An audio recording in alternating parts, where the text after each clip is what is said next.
আমার নিথর দেহটা মাটিতে পড়ে আছে। হয়তো কিছুক্ষণের মধ্যে আমি মারা যাব। শুনেছি মরার কিছুক্ষণ আগে সারা জীবনের হিসাব গুছিয়ে নিতে হয়, যেমন পাপ আর পুণ্য। আমার জীবনে পুণ্য নেই, পাপের অভাব নেই। জানতে চান কে আমি আর কেন আজ আমি এখানে এই অবস্থায়? কেন আজ কেউ আমার পাশে নেই? চলুন আজ থেকে 1 বছর আগে থেকে ঘুরে আসি, যাকে বলা হয় ফ্ল্যাশব্যাক। আমি মামুন, এবার ইন্টার সেকেন্ড ইয়ারে পড়ি। বাবা মা ভাই বোন কেউ নেই, আমি অনাথ। বাকিটা গল্পের সাথে থাকুন, ধীরে ধীরে সব বুঝতে পারবেন। আজ অনেক দিন পর কলেজ যাচ্ছি। কলেজ যাই না ঠিক মতো, কখন কলেজে আসি কখন যাই মুডের উপর ডিপেন্ড করে। তো কলেজের গেট দিয়ে ঢুকছিলাম, ঠিক তখনই। এই ছেলে, তোর লজ্জা করে না? মেয়েদেরকে আজে বাজে মেসেজ করিস? তোর ঘরে কি মা বোন নেই? তুই কি ভেবেছিস কলেজে এরকম সাধু সেজে থাকিস আর বাইরে এরকম কাণ্ড করে বেড়াস? কেউ জানতেই পারবে না। সরি, আপনার কোথাও ভুল হচ্ছে। কি? আমার ভুল হচ্ছে? প্রশ্নই ওঠে না। আমার ভুল হওয়ার চান্স আমার নেই। কোথায়? শ্বশুর বাড়ি। কি যে বলেন, আমি তো বিয়েই করিনি। ওই, একদম ওভার স্মার্ট সাজার চেষ্টাই করবি না। যেখানেই নিয়ে যাবো সেখানেই যাবি। আচ্ছা চলেন। তারপর মেয়েটার পিছু পিছু মামুন হাঁটা শুরু করলো। মামুনের পিছু পিছু মামুনের বন্ধুরা আসতে নিল। মামুন হাতের ইশারায় বারণ করলো, কারণ কলেজের সবাই মামুনকে বোকা মনে করে, আর এটাই তো মামুন চায়। তারপর মেয়েটা মামুনকে কলেজের ক্যান্টিনে নিয়ে চলে এলো, আর একটা মেয়েকে দেখিয়ে বলল সরি বলতে। আরে, মেয়েটা তো নীলা, মামুনের সাথেই একই ক্লাসে পড়ে। সরি নীলা। আরে মামুন, তুই কেন সরি বলতেছস? এই যে, এই আপু বলল। কি রে তানজিলা, ওকে ধরে আনছিস কেন? ও, মেয়েটার নাম তাহলে তানজিলা? মানে কি? এই তো সেই ছেলে যে তোকে ডিস্টার্ব করে। এই যে চেক শার্ট। আরে গাধি, তোর এই গাধি বললেও গাধির অপমান হবে। তোর এই চেক শার্ট বলছে, তাই তুই যে কোনো চেক শার্ট পরা ছেলেকে ধরে আনবি? আগে ভালো করে দেখে তো নিবি, ইডিয়েট। আপু, আমি তো সরি বলে দিছি। এখন আমি কি যেতে পারি? ক্লাসের সময় হয়ে যাচ্ছে। আরে মামুন, তুমি ওকে আপু কেন বলছো? আমরা তো সেম ক্লাস। Same class? আগে তো কখনো দেখিনি ওনাকে। দেখবে কিভাবে? তুমি তো ঠিক মতো ক্লাসই করো না। আচ্ছা, আমি পরিচয় করিয়ে দিচ্ছি। ও হচ্ছে তাজিলা, নতুন ভর্তি হয়েছে কলেজে, 1 সপ্তাহ হয়েছে। আর তাজিলা, ও হচ্ছে মামুন, মিস্টার পারফেক্ট। ওর মতো ভালো ছেলে এই কলেজে তো বাদ, পুরো ঢাকা শহর খুঁজেও পাবি না। আমি ভালো ছেলে? আচ্ছা, আমি এখন আসি। সরি, আমি বুঝতেই পারিনি। ইটস ওকে, মানুষ মাত্রই ভুল হয়। তারপর মামুন ওখান থেকে চলে আসলো। তুই মামুনকে কিছু উল্টাপাল্টা বলিসনি তো? আসলে আমি সাধু বলিনি, দুইটা চড়ও মারছি। কি? এটা তুই ঠিক করিসনি। মামুনকে মেরেছিস, তাই ও কিছু বলেনি। অন্য কেউ হলে তোর যে কি অবস্থা করতো তুই ভাবতেও পারবি না। আমি সরি বললাম তো ওকে।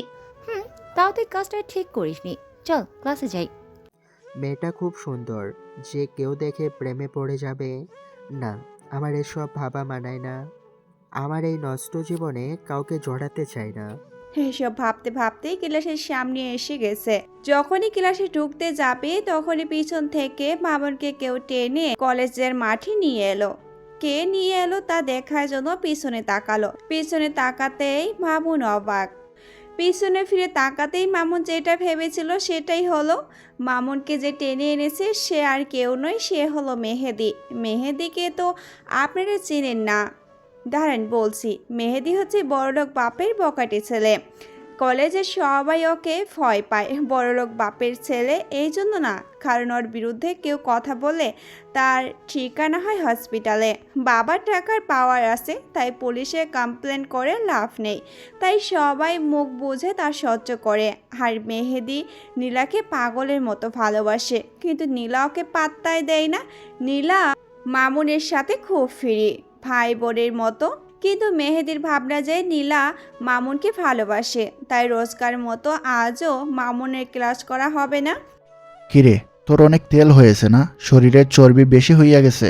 ভাই, আমি কি করলাম ভাই? তুই নীলার সাথে কথা বললি কেন? তোরে না বারণ করছিলাম নীলার সাথে কথা বলতে? ভাই, আমি ইচ্ছে করে ওর সাথে কথা বলি নাই। টাস, শালা কুত্তার বাচ্চা, তোরে বলছি কথা বলবি না, ইচ্ছায় হোক বা অনিচ্ছায় কথা বলবি না। অন্যদিকে নীলার বান্ধবী এসব দেখে দৌড়ে ক্লাসে চলে গেল। নীলা, মেহেদি মামুন ভাইকে বেধড়ক পেটাচ্ছে মাঠে। কি? কিন্তু কেন? মামুন ভাই কি আজকে তোর সাথে কথা বলেছিল? হ্যাঁ, কিন্তু ও তো ইচ্ছে করে বলেনি। তুই তো জানিস মেহেদি ভাই কে। সে তো এটা মানবে না যে মানব ভাইকে পেটাচ্ছে তোর সাথে কথা বলার অপরাধে। দেখেছিস, তোর জন্য ছেলেটাকে আজ আবার মার খেতে হচ্ছে। কি? আমি আবার কি করলাম?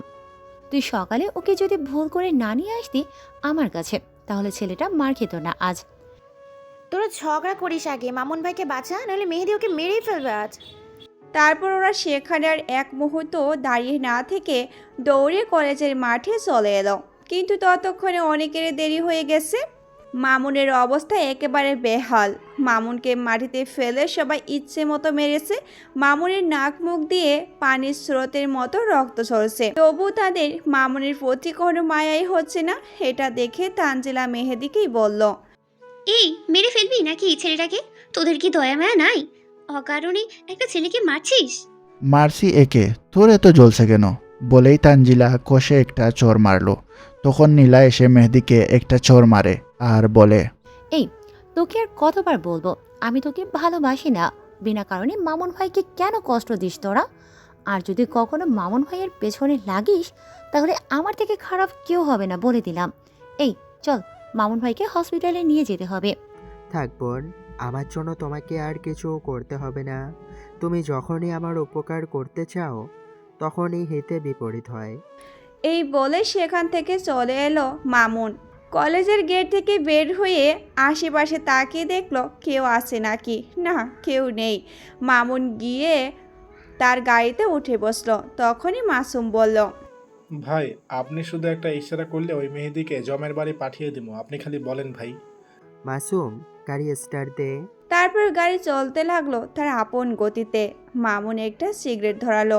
ভাই, আপনি তো সিগারেট তখনই খান যখন কোনো মিশনে নামেন, তাহলে এখন কি? না রে, এখন না, রাতে। আজ রাতে ধামাকা হবে রে, জাস্ট ওয়েট।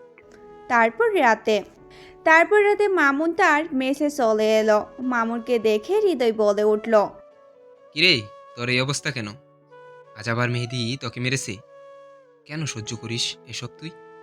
যদি জাস্ট 2 মিনিট এর জন্য নিজের আগের ক্যারেক্টারে ফিরিস, ওর মতো 100 মেহেদি তোর পায়ে পড়ে যাবে। তবে কেন এত সহ্য করিস কষ্ট? মামুন মুচকি একটা হাসি দিল। যে হাসি লুকিয়ে আছে বিশাল রহস্য, যেটা হৃদয়ও জানে না। কেন মামুন ভালো মানুষ হওয়ার চেষ্টা করে যাচ্ছে। তারপর বারান্দায় এসে দাঁড়ালো, এসে সিগারেট ধরালো। তারপর তখন হৃদয় মামুনের আশেপাশে দাঁড়ায় আর জিজ্ঞাসা করে, কখন আর কাকে? আজ রাতে। কাকে? মামুন আর কিছু বলো না, মুচকি একটা হাসি দিয়ে আবারও সিগারেট টানতে শুরু করলো। হৃদয় আর কিছু জিজ্ঞাসা করলো না, কারণ ও জানে মামুনের নেশা উঠেছে, রক্তের নেশা। আর মামুনের যখন রক্তের নেশা ওঠে তখন মামুন সিগারেট খায়। ও জানে আজ আবার কারো রক্ত ঝরবে। অন্যদিকে তানজিলা ভাবছে, আমার জন্যই ওই নিরীহ ছেলেটা এমনভাবেই মার খেলো, কিন্তু ও কোনো প্রতিবাদই করলো না। কেন? কেন অন্যায় সহ্য করলো? আর মেহেদি যখন আমাকে চড় মারলো, আমি ছেলেটার চোখে রাগ দেখতেই পাই। ওর চোখে যেন আগুন ঝরছিল, কিন্তু ও তাও প্রতিবাদও করলো না। কেন? না, কিছু বুঝতেই পারছি না। আবার হতেও পারে ও ওদের সাথে ঝামেলা করে পারবে না, এটাও জানে। তাই শত রাগ হওয়ার পরও ও প্রতিবাদ করেনি। তাই হবে। যাক, কাল কলেজ গিয়ে ওকে সরি বলে নিব, তাহলেই হবে। রাত 12:30। মেহেদি বন্ধুদের সাথে আড্ডা শেষ করে বাড়িতে ফিরছে। তখনই আচমকা ওর সামনে একটা জিপ এসে থামে। আর জিপ থেকে 4 জন লোক বের হয়। তারা আর কেউ নয়, মাসুম, হৃদয়, মিরাজ আর মুন্না। মেহেদিকে ধরে জিপে তুলে নিয়ে যায়। মেহেদিকে কিছু একটা শুকিয়ে নেয়, অজ্ঞান করে। রাত 3:45। মেহেদির জ্ঞান ফিরে। সে আশেপাশে তাকায়। চারিদিকে শুধু ঘন জঙ্গল, আর কিছুই দেখতে পাচ্ছে না। পিছন থেকে একজন বলে, কিরে, কেমন ফিল হচ্ছে? মেহেদি পিছন ফিরে তাকায়। একটা কালো হুডি পরা লোক দাঁড়িয়ে আছে, মুখে সিগারেট, হাতে পিস্তল। মেহেদি খুব ভয় পেয়ে যায় আর কাপা কাপা কণ্ঠে জিজ্ঞাসা করে, আপনি কে? আপনার গলাটা কেমন চেনা চেনা লাগছে। আমি কি আপনাকে চিনি? আমি কি দেখবি? দেখ, কিন্তু চোখ বন্ধ করবি না। তারপর লোকটা তার হুডিটা খুলে ফেলল। আর মেহেদি লোকটার চেহারা দেখে অবাক হয়ে গেল। সে যেন আকাশ থেকে পড়ার মতো অবস্থা, কারণ লোকটার কেউ নয়, সে হলো। মুখ থেকে হুডিটা সরাতেই মেহেদি যেন 440 ভোল্টের একটা শক খেল, কারণ লোকটা আর কেউ নয়, মামুন নিজেই। মামুন তুই? আর তোর সাথে পিস্তল? এটা কিভাবে সম্ভব? হুশ, কোনো কথা বলবি না, চুপ, একদম চুপ।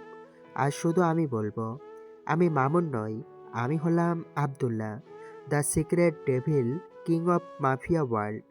যাকে সবাই চেনে, সবাই যাকে তার সম্পর্কে, কিন্তু সবাই জানে তার সম্পর্কে, কিন্তু শুধু তার নাম আর খারাপ কাজের জন্য কিন্তু আজ অবধি কেউ তাকে দেখেনি। কেউ জানে না মাফিয়া সম্রাট দেখতে কেমন। আর যাদের এই সৌভাগ্য হয়েছে তাদের কেউই বেছে নেই, আর সেই লিস্টে আজ তোর নামটা উঠে গেছে। আমাকে মাফ করে দিন প্লিজ। আমার ভুল হয়ে গেছে। আমি আপনাকে চিনতে পারিনি। আমার ভুল হয়ে গেছে, আমাকে মাফ করে দিন। আমি আপনার সম্পর্কে না জেনে আপনার গায়ে হাত তুলে ফেলেছি। যদি আমার গায়ে হাত তোলার কারণে তোকে মারতাম, তাহলে কবেই তুই এই দুনিয়ায় ত্যাগ করতি। তুই একটা নিরীহ মেয়েকে জাস্ট টর্চার করিস, তাও আমি চুপ ছিলাম। কিন্তু আজ তুই একটা মেয়ের গায়ে হাত তুলেছিস, এর শাস্তি তোকে পেতেই হবে। মেয়েদের সম্মান করতে শিখিসনি তুই, এতে তোর কোনো দোষ নেই। তোর মা বাবা তোকে শিখায়নি, এটা তাদের দোষ। তবে তুই চিন্তা করিস না, আমি দুজনকেই শিক্ষা দেব। একজনকে শাস্তি দিয়ে আজ আমি তোকে শিক্ষা দেব। তোর মা বাবা তোকে যে শিক্ষা দিতে পারেনি, আমি সেই শিক্ষা দেব। তফাৎটা হলো, ওরা তোকে বকে শিক্ষা দিত, আর আমি মেরে। ভাই প্লিজ, আমাকে প্রাণে মেরো না ভাই। আমাকে মাফ করে দেন ভাই, প্লিজ। না, তোকে প্রাণে মারবো না। তোকে মেরে ফেললে তোর শাস্তি যে কম হয়ে যাবে, তোর যন্ত্রণা একবারে শেষ হয়ে যাবে। আমি সেটা চাই না। আমি তো তোকে তিলে তিলে করে মারবো। এই বলেই পিছন থেকে ছুরি বের করে ওর ডান হাতটা কেটে ফেলল। তুই প্রথম লোক যে আমাকে দেখার পরেও বেঁচে আছিস, তাই এমন কিছু করিস না যে তোকেও আমার সবার মতো মরতে হয়। তারপর ওকে ওর বাসার সামনে ফেলে দিয়ে এলো। সকালে চেয়ারে বসে সিগারেট খাচ্ছিল, তখন কলিং বিড়ালটা বেজে ওঠে। মামুন সিগারেটটা ফেলে দিল, গিয়ে দরজা খুলে যা দেখলো তা দেখে অবাক না হয়ে পারল না। দরজা খুলতেই মামুন অবাক হয়ে গেল। তানজিলা মামুনের সামনে দাঁড়িয়ে, কিন্তু ও মামুনের বাসার ঠিকানা পেল কোথায়? এই যে মিস্টার, কি ভাবছেন? তানজিলার ডাকে মামুনের ভাবনা সেট ঘটল। হ্যাঁ, না কিছু না। আপনি এখানে? আজ ভার্সিটি গেলে না, তাই আমি এলাম। না মানে শরীরটা ভালো না তাই। আপনি তো বেশ আজব লোক। কেন? আমি আবার কি করলাম? এই যে আপনার বাসায় প্রথম আসলাম, ভিতরে আসতেই বললেন না। আসলে এটা একটা ব্যাচেলার মেস, তাই কোনো মেয়ে মানুষ ভিতরে ঢুকলে লোকে খারাপ ভাববে। সেটা দরজা লক করলে, দরজা খোলা থাকলে সবাই দেখতে পাবে। আমরা ভিতরে বসেই গল্প করছি, কেউ খারাপ ভাববেই না। না মানে তবুও। আরে কি মানে মানে করছেন? আমাকে একটা কথা বলেন, আপনার সব সময় এত ফাটি কেন? আচ্ছা আসুন ভিতরে। গুড। কি জন্য এসেছেন বলেন? আরে মেহমানকে চা কফি কিছু অফার করবেন না? মাফ করবেন, আমার ঘরে এসব নেই। ও, ইটস ওকে। আমি এসেছিলাম আপনাকে সরি বলতে। কিসের সরি? আসলে কাল আমার জন্যই তো এত ঝামেলা হলো। আমি যদি আপনাকে নীলার কাছে না নিয়ে যেতাম, তাহলে আপনাকে মার খেতেই হতো না। না, এতে আপনার কোনো দোষ ছিল না, সব দোষ আমার ভাগ্যের। আপনি আমার ঠিকানা পেলেন কোথায়? নীলা বলেছে। নীলা নিজেও জানে না আমি কোথায় থাকি। আসলে আমি ওই দিন আপনাকেই ফলো করেছিলাম। আপনি এখন আসতে পারেন। যাচ্ছি। আপনার নাম্বারটা দেন। আমি ফোন চালাই না। খাটের উপর ওটার কার ফোন? ও, এটা হৃদয়ের ফোন। তোতলাচ্ছেন কেন? আর হৃদয়কে? হৃদয় আমার ফ্রেন্ড। উনি কি আপনার সাথেই থাকেন? হুম। তাহলে ওনার নাম্বারটা দেন। আমি পারবো না। দেখি ফোনটা। তারপর নাম্বার নিয়ে চলে গেল। তানজিলা চলে গেল। তখন হৃদয় ফোন দিল। হ্যালো, বলো। বস ফোন করেছিল। ওই বস তোর, আমার না। কি জন্য তাই বল। Time for action. কাজ কি? স্বীকার করতে হবে। কাকে? এসআই শিপন। ওকে, ফোন রাখ। তারপর খেয়ে একটা ঘুম দিল। রাতে শিকার করতে বের হবে তাই। হৃদয়ের ডাকে ঘুম ভাঙল। আব্দুল্লাহ শিকারের সময় হয়ে গেছে। চল। তারপর চলে গেল এসআই শিপনের কোয়ার্টারে এবং তাকে খুন করে চলে এলো। সকালে ভার্সিটিতে গেল। আজ ক্লাস করতে পারবে, কারণ আজ মেহেদি নামক প্যারাটা নাই। ক্লাসে গেল, গিয়ে একেবারে লাস্ট বেঞ্চে বসলো। মামুন, আমি কি আপনার পাশে বসতে পারি? সাইড থেকে আওয়াজটা আসলো। পাশে ফিরিয়ে দেখে তানজিলা। সামনে অনেক জায়গা আছে, ওখানে বসেন। সেটাই তো, সামনে যখন অনেক জায়গা আছে আপনি কেন বসলেন না? আমার সামনে বসতে ভালো লাগে না, তাই। আমারও। আপনি বসুন, আমি আসছি। এই বলে চলে আসতে নিলেই তানজিলা মামুনের পিছনে থেকে হাত ধরে টান দেয়। আর মামুন ঝক সামলাতে না পেরে ওর উপরে পড়ে যায়। আর মামুনের চোখ আটকে যায় তানজিলার উপর, কারণ আজ তানজিলাকে একদম হুড়পড়ির মতো লাগছে। নীল থ্রি পিস, চোখে গাঢ় করে কাজল, কপালে টিপ, আর ঠোঁটে হালকা লিপস্টিক। ওর গোলাপ রাঙ্গার ঠোঁট দুটি যেন মামুনকে হয়দিকে আকর্ষিত করছে। ওই কি দেখো এমন করে? তানজিলার ডাকে মামুনের হুঁশ ফিরল। মামুন উঠে দাঁড়ালো আর মনে মনে নিজেকেই নিজে গালি দিতে লাগলো। এতক্ষণ কি ভাবছিল সে? এই যে মিস্টার ধ্যানদা, এত কি ভাবেন আপনি? না, কিছু না, আমি সরি। এখন বসো। না, আমার ক্লাস করতে ইচ্ছে করছে না, আমি ক্লাস করব না আজ। এই বলে মামুন চলে এলো। রাতে শুয়েছিল, এমন সময় একটা অচেনা নাম্বার থেকে ফোন এলো, কিন্তু মামুন রিসিভ করলো না। মামুন অচেনা নাম্বারের ফোন রিসিভ করে না, কিন্তু ফোন বেজেই যাচ্ছে, থামার নাম গন্ধই নেই। বাধ্য হয়ে ফোনটা রিসিভ করলো। হ্যালো, ওই ফোন রিসিভ করতে এতক্ষণ লাগে? হ্যালো, কে বলছেন আপনি? আমি যেই হই, তুই বল, ফোন রিসিভ করতে এত সময় লাগলো কেন? আমি অচেনা নাম্বারের ফোন রিসিভ করি না। এটা আমার নাম্বার, সেভ করে রাখ, তাহলে আর অচেনা থাকবে না। কিন্তু আপনি কে? তানজিলা।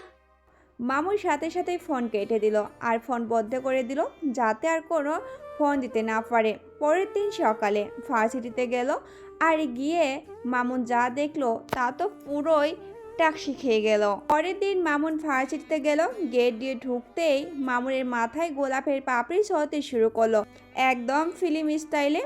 মামুন তো দেখে পুরোই টাকসি খেলো, কিন্তু আজব ব্যাপার, আশেপাশে কোনো লোকজনই নেই, না স্টুডেন্ট না টিচার, কাউকেই দেখা যাচ্ছে না। হঠাৎ করে পিছন থেকে মামুনের চোখ বেঁধে দিল। মামুন চাইলেই তাকে প্রতিঘাত করতে পারত, কিন্তু ভার্সিটিতে আছে আর ভার্সিটির এই রহস্য গড়া অবধি যেতে চাচ্ছে, তাই কিছুই করলো না। চুপচাপ অচেনা লোকটা যেখানে নিয়ে যাচ্ছে সেখানে যেতে শুরু করলো। তারপর লোকটা মামুনকে একটা জায়গায় রেখে সেখান থেকে চলে গেল। মামুন তার চোখের বাঁধন খুলে ফেলল, কিন্তু মামুন কিছুই বুঝতে পারছে না মামুন কোথায় আছে। অনেক অন্ধকার। মামুন কিছু বুঝে ওঠার আগেই কিছু একটা আওয়াজ হলো, সামথিং লাইক আমরা ঈদের সময় যে বাজি ফোটাই এই রকম কিছু একটা। আর সাথে সাথেই পুরো ঘরে আলো দিয়ে ভরে গেল। সামনে তাকাতেই মামুন আরও অবাক হলো, কারণ মামুনের সামনে তানজিলা দাঁড়িয়ে। আমাকে দেখে অবাক হচ্ছ বুঝি? তুমি এখানে? ওয়েট মিস্টার মামুন, এত উতলা হচ্ছ কেন? সবই জানতে পারবে তুমি। Let's count down. 10, 9, 8, 7, 6, 5, 4, 3, 2, 1, ব্লাস্ট। তারপর সবাই একে একে বের হয়ে গেল, ভার্সিটির স্টুডেন্ট অ্যান্ড টিচার সবাই। Happy birthday to you, happy birthday to you. Happy birthday. এসবের মানে কি? It's simple, dude. We are celebrating your birthday.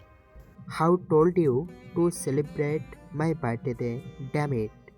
সবাই অবাক হয়ে মামুনকে দেখছে। হঠাৎ করে কেন মামুন এমনভাবে চেঁচিয়ে উঠল, সবাই বোঝার চেষ্টা করছে, কারণ এর আগে কখনো কেউ মামুনকে এত জোরে কথা বলতেই দেখেনি। I am sorry Mamun, actually that was my idea to surprise you in your birthday. No, I am so sorry. আমার এত উত্তেজিত হওয়া উচিত হয়নি।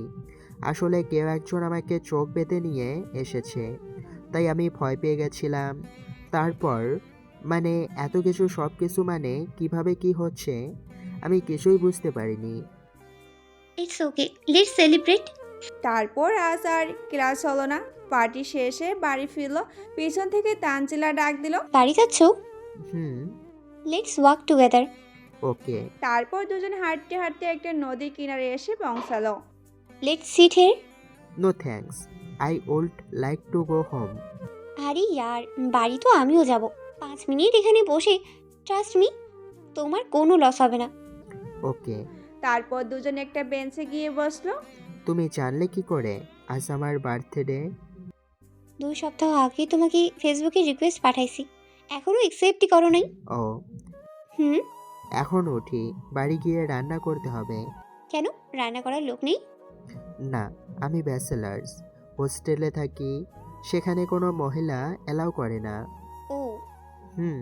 তাহলে তুমি একটা কাজ করতে পারো, কি? বিয়ে করে নাও।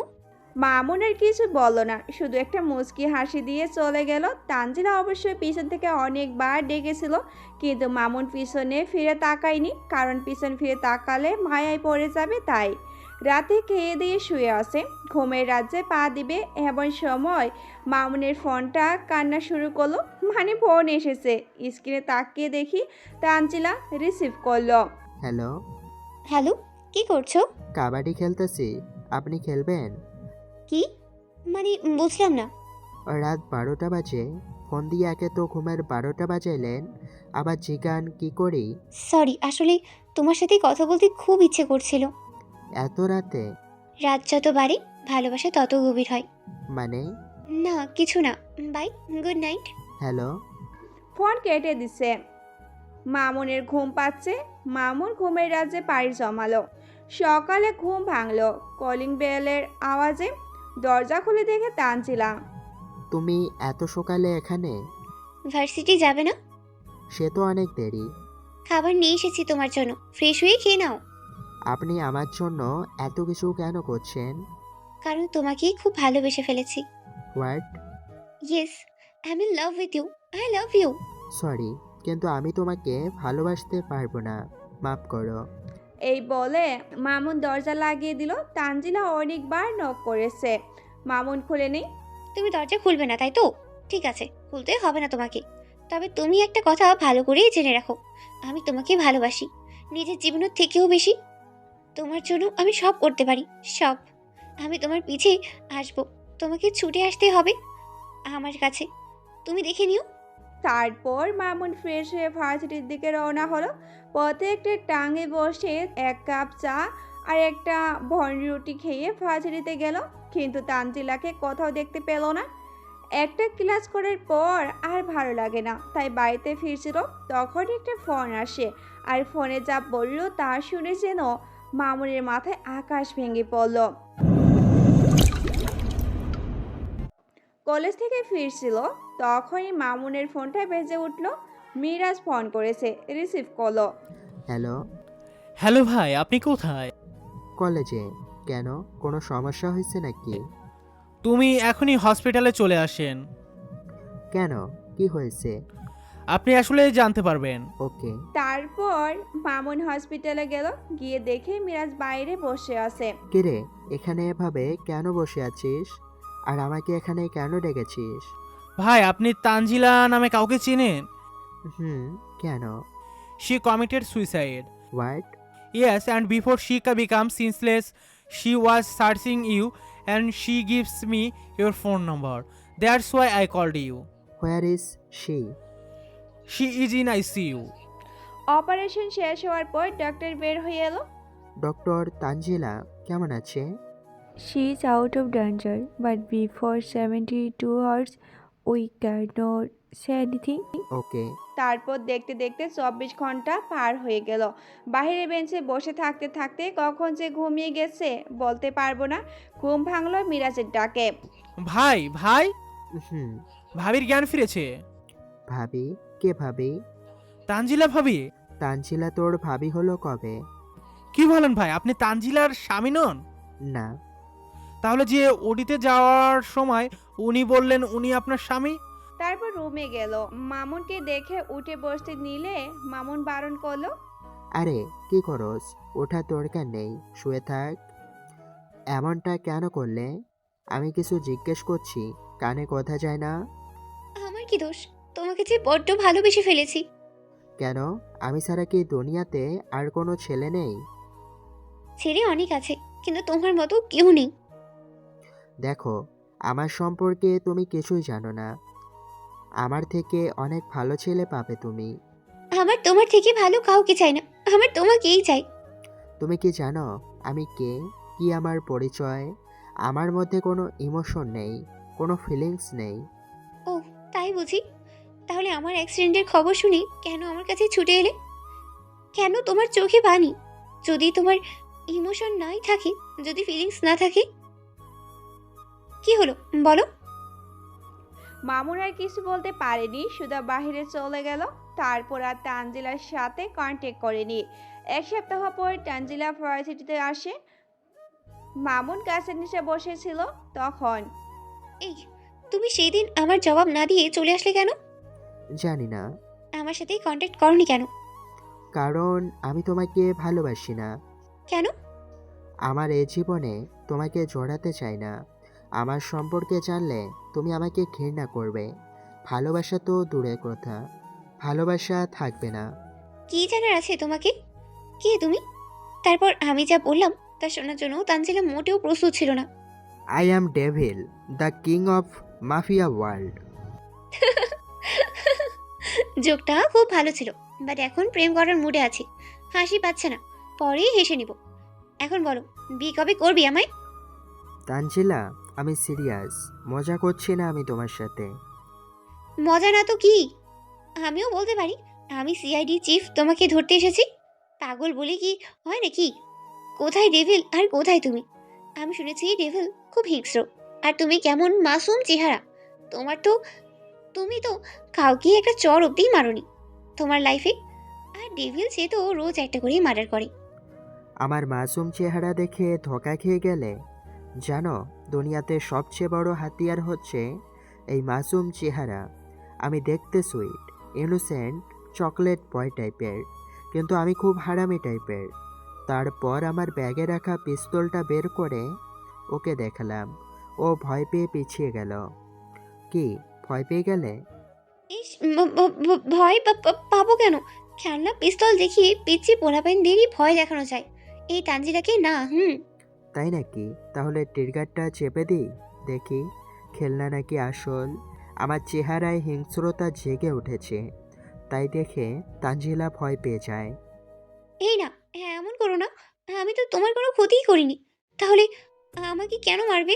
যদি বাঁচতে চাস, এখানে যা কিছু হয়েছে ভুলে যা। তুই কিছু দেখিসনি, কিছু জানিস না। আচ্ছা ঠিক আছে, একটা কথা জিজ্ঞেস করতে পারি? একটু স্বাভাবিক হয়ে। মেহেদি তোমাকে এত টর্চার করে, তুমি যদি ডেভিল হও তাহলে ওকে কেন কিছু বলছো না? ওর ব্যবস্থা অনেক আগেই হয়েছে। কি করেছো তুমি ওর সাথে? মামুন আর কিছু বলেনি, শুধু মুচকি হাসি দিয়ে সেখান থেকে চলে এসেছে। বিকেল 4টে, মেহেদির বাড়ির কলিং বেল বাজছে। ভিতর থেকে এক ভদ্র মহিলা দরজা খুলে দেয়। কে আপনি? কাকে চাই? জি, মেহেদি আছে। আপনি কে আর মেহেদিকে কি দরকার? আমি ওর ফ্রেন্ড, বাট আপনি? আমি ওর মা। ও আন্টি, সরি, আমি আপনাকে চিনতেই পারিনি। ইটস ওকে, এসো ভেতরে এসো। তারপর তানজিলাকে ভিতরে নিয়ে গেল আর মেহেদির রুম দেখিয়ে দিল।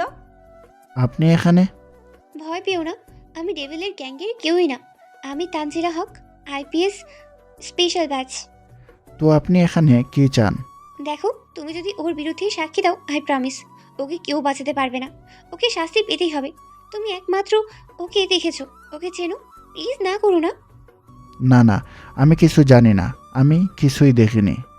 দেখো, আমি জানি মামুনি ওই ডেভিল, কিন্তু আমার কাছে কোনো প্রমাণ নেই, তাই তোমাকেই আমার প্রয়োজন। তুমি ভয় পেও না, তোমার সিকিউরিটি আমি নেব।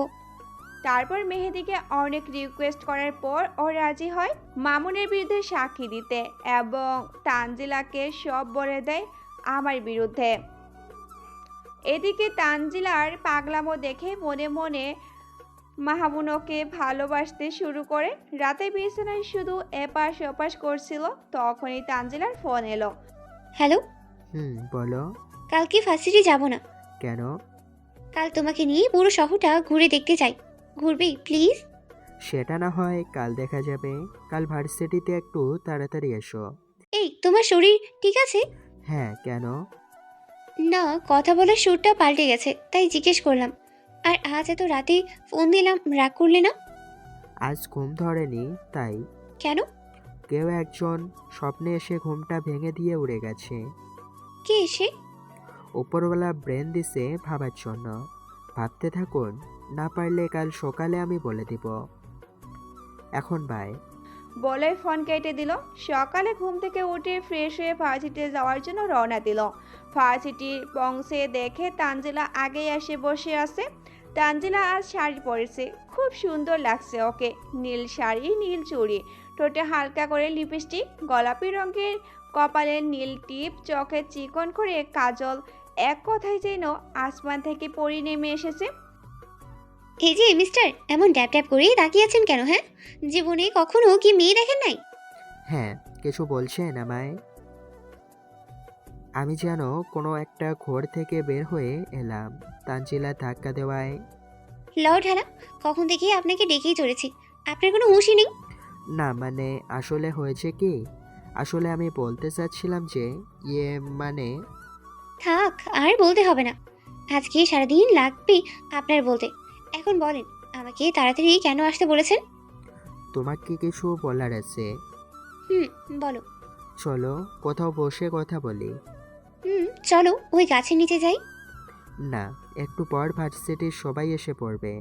আমি তোমার সাথে একটু একা সময় কাটাতে চাই। বুঝলাম, ওকে চলো। তারপর দুজনে হাঁটতে হাঁটতে একটা পার্কে চলে এলো। তারপর দুজনে একটা বেঞ্চে বসলো। এবার বলো কি বলবে। তখন মামুন এমন কিছু বলল যা শুনে তানজিলা তো টাকশি খেয়ে গেল।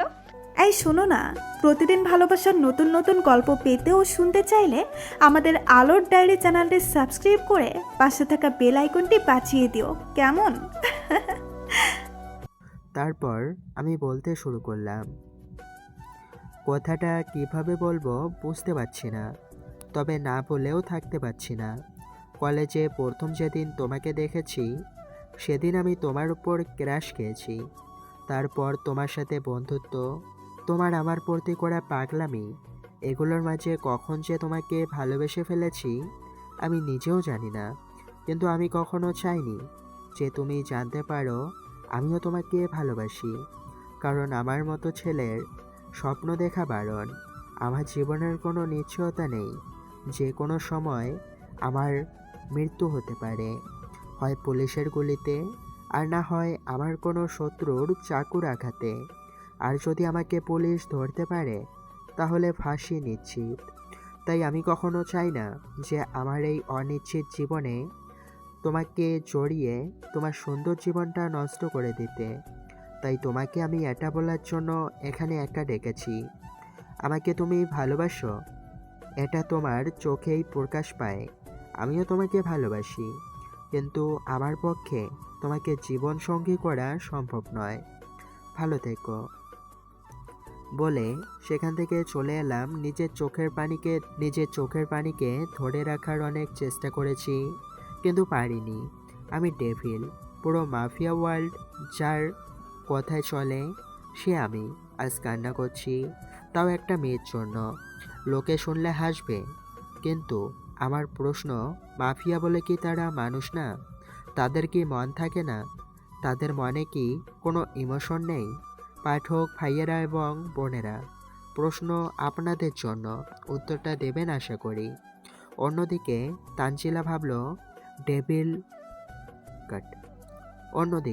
তানজিলা ভাবছে ডেভিল আন্ডারওয়ার্ল্ড কিং, যাকে আমি সহ্য করতে পারতাম না, যার নাম শুনলে আমার গায়ে কাঁটা দিয়ে উঠত, যাকে দেখা পেলেই এনকাউন্টার করার কথা ভাবতাম। আর সে আমার সামনে, সে আমার বাবার খুনি, অথচ তাকে আমি কেন মারতে পারছি না? কেন আমার এটা ভেবে কষ্ট হচ্ছে যে তাকে আমি নিজের হাতে গ্রেপ্তার করতে হবে। তবে কি আমি অভিনয় করতে গিয়ে সত্যি ওকে ভালোবেসে ফেলেছি? না। আমি কি ভাবছি এসব? আমি ওকে ভালোবাসতে পারি না। আমার বাবার খুনি। ওর জন্য শুধু আমার মনে ঘৃণা থাকবে, আর কিছু না। যত তাড়াতাড়ি সম্ভব ওকে ওর আসল জায়গায় পাঠাতে হবে, আর সেটা হলো জেল। ঘরে শুয়েছিলাম, তখন ফোন এলো, রিসিভ করলাম। হ্যালো। আমাকে কেন ফোন করেছেন? কাজটা তো তুমি করবে, তাই? আমাকে তো কখনো ফোন করেন না। তুমি তো আমার সাথে কথা বলতে পছন্দ করো না, তা বলে কি প্রেম দিবে না? কাজের কথায় আসেন, ফালতু পেশাল আমার ভালো লাগে না। কুল কুল। হতে পারো তুমি ডেভিল, কিন্তু তোমাকে চালাই আমি। তুমি হাসছো কেন? কাজের কথা বলেন। তোমাদের কলেজে একজন আইপিএস অফিসার আছে যে তোমার ব্যাপারে ইনভেস্টিগেশন করছে, কিন্তু সে আন্ডারকভার হওয়ায় আমি তার কোনো ডিটেলস পাইনি। সে মেয়ে কি ছেলে তাও জানা নেই। সেটা আমি দেখে নিব, আপনি এখন রাখতে পারেন। তারপর ফোন কেটে দিলাম, আর তখনই তানজিলার ফোন এলো। হ্যালো। ওই কুত্তা বান্দর বিলাই, তোরে কখন থেকে ফোন দিতাছি, তোর ফোন ব্যস্ত কেন? কার সাথে এত কথা বলিস? কোন মেয়ের সাথে লাইন মারিস? দেখ, তোকে সোজা সাপটা বলে দিচ্ছি, আমি ছাড়া যদি অন্য কোনো মেয়ের দিকে তাকাস তাহলে তো চোখ তুলে নেব আমি। তুই শুধু আমার, বুঝলি? তোমার বলা শেষ। আমি আমার এক ফ্রেন্ডের সাথে কথা বলছিলাম, ছেলে ফ্রেন্ড। ও সরি, আসলে তোমার ফোনটাও কখনো ব্যস্তই পাইনি। আজ ব্যস্ত শুনেই মাথাটাই গরম হয়ে গেছিল, তাই উল্টাপাল্টা বকিয়ে দিয়েছি। It's okay. দেখা করতে পারবি? এখন? প্লিজ করো না। ওকে। তারপর তানজিলার সাথে দেখা করতে ওর দেওয়া ঠিকানায় গেল। সাথে মামুনের ব্যাগটা নিয়ে নিল, কারণ ব্যাগে বই থাক বা না থাক, মামুনের পিস্তলটা সব সময় থাকে। তোমাকে একটা কথা জিজ্ঞেস করব, সত্যি করে উত্তর দেবে? বলো। তুমি কি সত্যি আমায় ভালোবাসো? কিন্তু তোমায় আমার জীবনের সাথে জড়াতে পারবো না। চলো আমরা দূরে কোথাও চলে যাই, যেখানে আমাদের কেউ চিনবে না। আমরা নতুন করে নিজেদের জীবন শুরু করব। আমার জন্য পারবে না নিজেকে এই পাপের দুনিয়া থেকে সরিয়ে আনতে? তানজিলা যখন কথাগুলো বলছিল, মামুন ওর চোখে ওনার জন্য আফ্রান্ত ভালোবাসা দেখেছে, যে ভালোবাসার কোনো বর্ণনা হয় না, তাই রাজি হয়ে গেল ওর কথায়। তারপর রাতে ওর হাত ধরে বেরিয়ে পড়লো অজানা গন্তব্যের মুখে। জানি না এই পথ শেষ কোথায়, শুধু জানে ভালোবাসা চাই, আর সেটা মামুনের পাশেই আছে, ওকে নিয়ে শ্বাস সমুদ্র পাড়ি দিতে পারে। রাত প্রায় 12টা, শহর থেকে অনেক দূরে চলে এসেছে। তানজিলার হাত ধরে হাঁটছিল, তখন এমন কিছু ঘটলো যেটা মামুনের পুরো জীবনটাই বদলে দিল। তানজিলা আর মামুন যাচ্ছিল, তখন হঠাৎ মামুনের সামনে একটি জিপ এসে থামলো। এত রাতে নির্জন এলাকায় জিপ থাকার কথা না। মামুন বোঝার চেষ্টা করছিল কে হতে পারে, তখন জিপ থেকে একজন লোক বের হয়ে এলো। কেমন আছো মাফিয়া সম্রাট? কে আপনি? আর আপনি কি বলছেন? আমি কিছুই বুঝতে পারছি না। আমার কথা বুঝতে পারবে না এতটা অবুঝ তুমি নও, কারণ তুমি তো সাধারণ কেউ নয়, তুমি ডেভিল, যাকে আজ অবধি যে দেখেছে সেই মরেছে। তাই তুমি এখনো পুলিশের কাছে থেকে পালিয়ে রয়েছো একটা ফেক আইডেন্টিটি নিয়ে। তাই তোমাকে ধরার জন্য আমরা আমাদের সবচেয়ে ইন্টেলিজেন্ট অফিসারকে নিয়োগ করে, আর সে আর কেউ নয়, তানজিলা। মিস্টার মামুন, অবাক হচ্ছ? তুমি জানো আমি কি? আমি সিবিআই এজেন্টের একজন আন্ডারকভার কপ। আমার আরও একটা পরিচয় আছে, এসআই শিপন আমার বাবা, যাকে তুমি নৃশংসভাবে খুন করেছো। তোমাকে আমি সেদিনই মেরে দিতাম, কিন্তু আমি তোমার মতো ক্রিমিনাল না, তাই আমার হাতে আইনের শিকল বাঁধা আছে। তাই আমি তোমার বিরুদ্ধে প্রমাণ জোগাড় করার জন্য তোমাকে আমার ভালোবাসার ফাঁদে ফেলি। এটা কি জানো? তোমার এনকাউন্টার অর্ডার, যার জন্যই আমি এতদিন অপেক্ষা করেছি। Now it's time two Lin the end of the devil chapter. তুমি হাসছো কেন? পাগল হয়ে গেলে নাকি? আমার সম্পর্কে বেশ ভালোই স্টাডি করে মাঠে নেমেছে। তাহলে এটা কোনো ভুলে জাস্ট ডেভিলকে ধরা শুধু কঠিন না, অসম্ভব। তোকে ধরতে কে এসেছে? তোকে তো এখানে এনকাউন্টার করে দিব। মিস্টার সুমন, আপনার কাজ শেষ, আপনি এখন আসতে পারেন। তারপর লোকটা চলে গেল। তানজিলা এসে মামুনের মাথায় বন্দুক তাক করলো আর বলল, ইচ্ছে করছে আমার পিস্তলের যতগুলো গুলি আছে সব তোমার উপর চালিয়ে দিই, কিন্তু আমি পারছি না। লাইফে অনেক এনকাউন্টার করেছি, অফিসিয়াল আর আনঅফিসিয়াল। কখনো আমি ভাবিনি, জাস্ট ফায়ার করেই দিয়েছি। কখনো কোনো ক্রিমিনালকে মারতে গিয়ে আমার হাতই কাঁপেনি, কিন্তু আজ আমার হাত কেন চলতে যাচ্ছে না? আমি আমি আমার জীবনে সবচেয়ে বেশি ভালোবাসতাম আমার বাবাকে, আর বাবার পর তোমাকেই ভালোবেসেছি। কিন্তু যখন জানতে পেরেছি তুমিই আমার বাবার খুনি, তখন থেকেই তোমাকে মারার জন্য আমি নিজের মনকে কন্ট্রোল করার অনেক চেষ্টা করেছি, কিন্তু পারিনি। তোমাকে মারতে পারবো না, কিন্তু তোমাকে আপন করে নিতেও পারবো না। চলে যাও এখান থেকে, before I change my mind. খুব ছোটবেলায় মা বাবাকে হারিয়েছি। আমার জ্ঞান হওয়া থেকেই আমি শিখেছি নিজে বাঁচতে হলে অন্যকে মারতে হয়। আমাকে বারণ করার কেউ ছিল না, আজ আছে, সে হচ্ছ তুমি। আমি বাঁচতে চাই তোমাকে নিয়ে, বেরিয়ে আসতে চাই অন্ধকার জগৎ থেকে। তানজিলার চোখ বেয়ে পানি পড়ছে। সে মামুনকে কিছুই বলতে যাবে, তার আগে কেউ একজন পিছন থেকে ওকে শুট করে দেয়। মামুন লোকটাকে দেখে অবাক, কারণ সে আর কেউ নয়, মারুফ, মামুনের বন্ধু। মামুন দৌড়ে গিয়ে তানজিলাকে ধরল। তুই এমন করলি কেন? কি করব বল, নেশা, পাওয়ারের নেশা। তুই ডেভিল, তোকে মেরে আমি হব নতুন ডেভিল। ডেভিলের মতো পোশাক পরলেই কেউ ডেভিল হয়ে যায় না। A king always B a king, and I am the king. বলে পায়ের বুটে রাখা পিস্তলটা বের করে শুট করে দিল।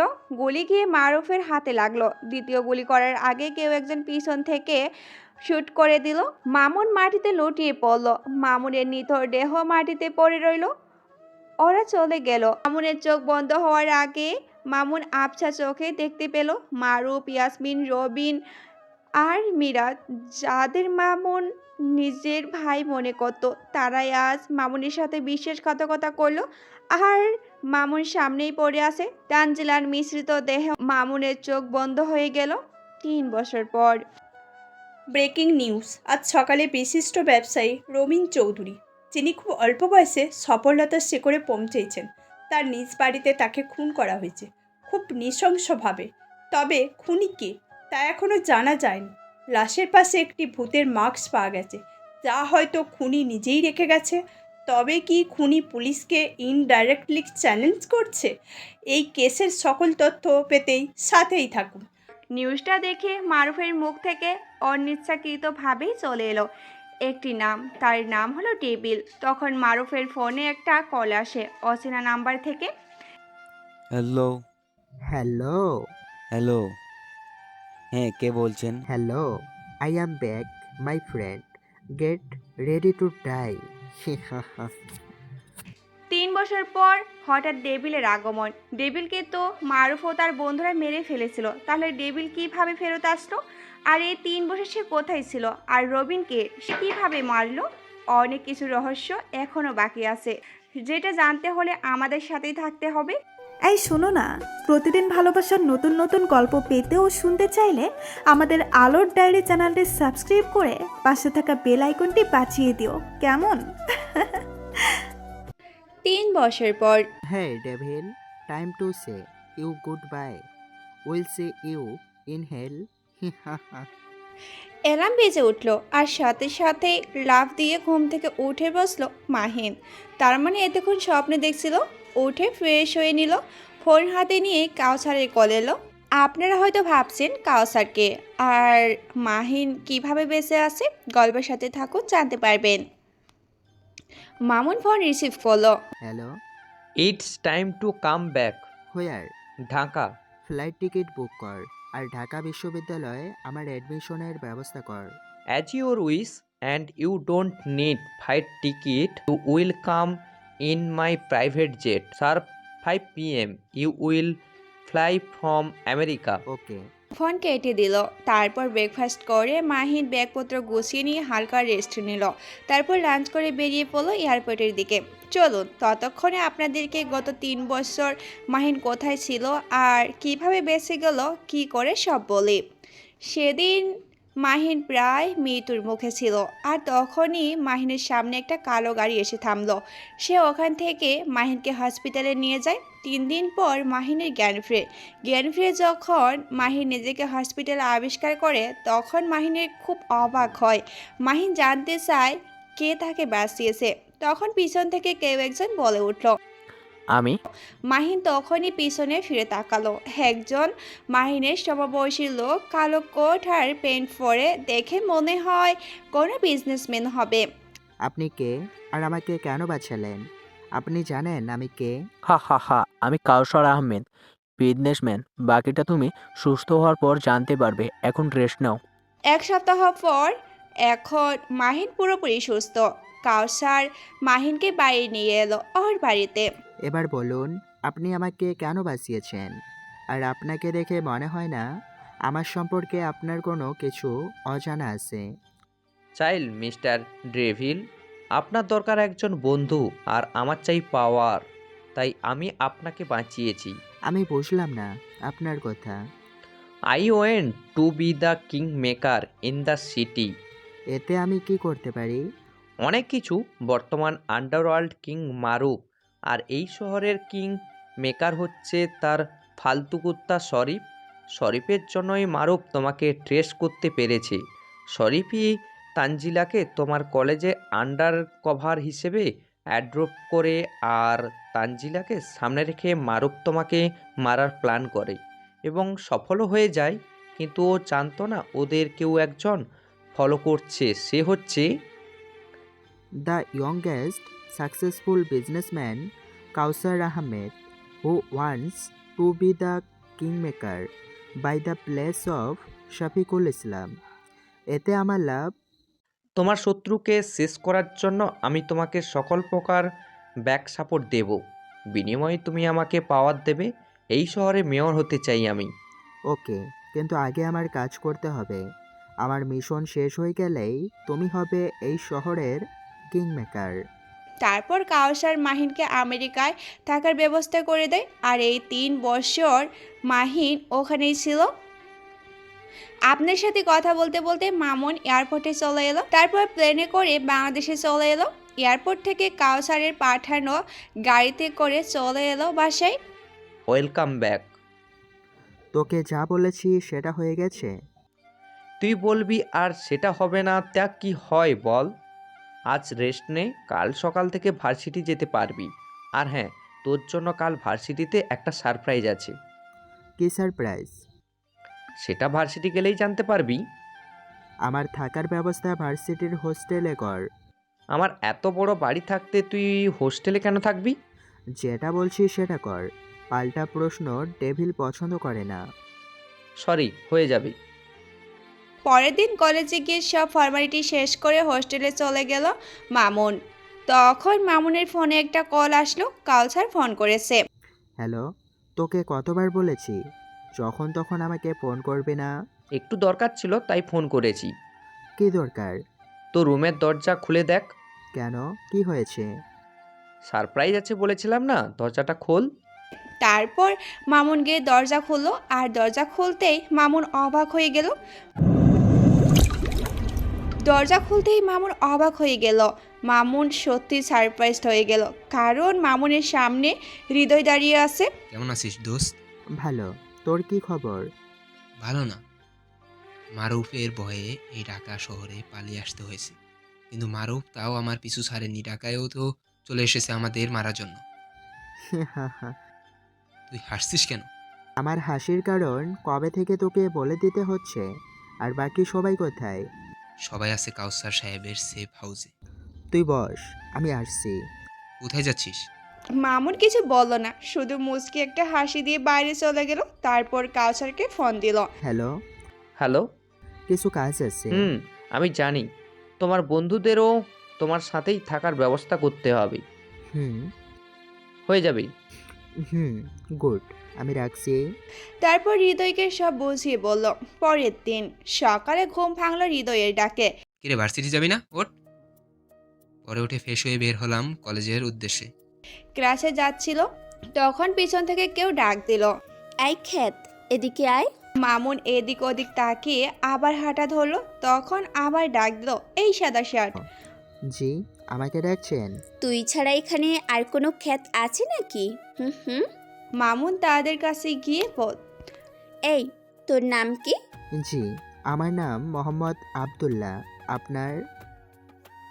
ওই এটা কি ফেসবুক পাইছস যে পাল্টা প্রশ্ন করিস? যা জিজ্ঞেস করব শুধু তার উত্তর দিবি। ঠিক আছে। কোন ইয়ার? অনার্স প্রথম। বাড়ি কোথায়? বাড়ি নেই, হোস্টেলে থাকি। এখন থেকে যখন কলেজে আসবি বা যাবি আমাদের দেখলে সালাম দিবি, আর আমরা যখন যা বলবো তখন তাই করবি। জি, ঠিক আছে। তারপর ওখান থেকে চলে এলো ক্লাসে, সবার পিছনের বেঞ্চে গিয়ে বসলো। ভাই আপনি এখানে? পিছনে তাকাতেই দেখলো মিরাজ মামুনের সামনে দাঁড়িয়ে আছে। মিরাজ আরো কিছু কথা বলতে যাবে, তার আগেই মামুন ওকে চোখের ইশারায় থামিয়ে দিল। ও মামুনের পাশে এসে বসলো। এতক্ষণ যে আপনাকে র্যাগিং করলো আপনি জানেন ওকে? হুম, ও হচ্ছে ঈসা কাউসারের বোন। এই ক্লাসে পড়ে, কিন্তু আমার ওকে নিয়ে ভাবার সময় নেই। আমি যে কাজের জন্য এখানে এসেছি সেটা হয়ে গেলেই চলে যাব। দেখ ঈশা, মিরাজ ওই খ্যাতটার সাথে বসে গল্প করছে। তো তাতে তোর কি? আমার কিছু না, কিন্তু একটা জিনিস আমার বুঝতে কষ্ট হচ্ছে। মিরাজ আমাদের কলেজের সবচেয়ে হ্যান্ডসাম ও স্টাইলিশ ছেলে। ওর সাথে কথা বলার জন্য আমাদের ক্লাসের সবাই চেষ্টা করেছে, কিন্তু ও কাউকে তেমন পাত্তাই দেয় না। কিন্তু ওই খ্যাতটার সাথে কি করে সেটা ওকে গিয়ে জিজ্ঞেস কর, আমার মাথা খাস না। এক এক করে সব ক্লাস শেষ করে বাড়ি ফিরছিল কলেজের গেট দিয়ে। যেই বের হবে তখনই কলেজের গেট দিয়ে বের হচ্ছিল, তখনই পিছন থেকে ঈশা ডাক দিল, এই খ্যাত এদিকে আয়। জি বলেন। তোকে সকালে বললাম না আসতে যেতে আমাদের সালাম দিবি? আপনি তো সেম ক্লাসের, তো আপনাকে কেন সালাম দেব? আপনি তো আমার সিনিয়র না? ওই তোর মুখে অনেক বুলি ফুটেছে না? এক্ষুনি ক্ষমা চা, নাহলে ফল ভালো হবে না। আমি মাপ চাইতে পারবো না, কারণ আমি কোনো অন্যায় করিনি। আপনাদের যা খুশি তাই করতে পারেন। তুই জানিস আমি কে? কেন, আপনি জানেন না আপনি কে? তুই দেখ এবার আমি তোর কি করি। এখন দেখা দেখি সময় বা ইচ্ছা কোনোটাই নেই। By.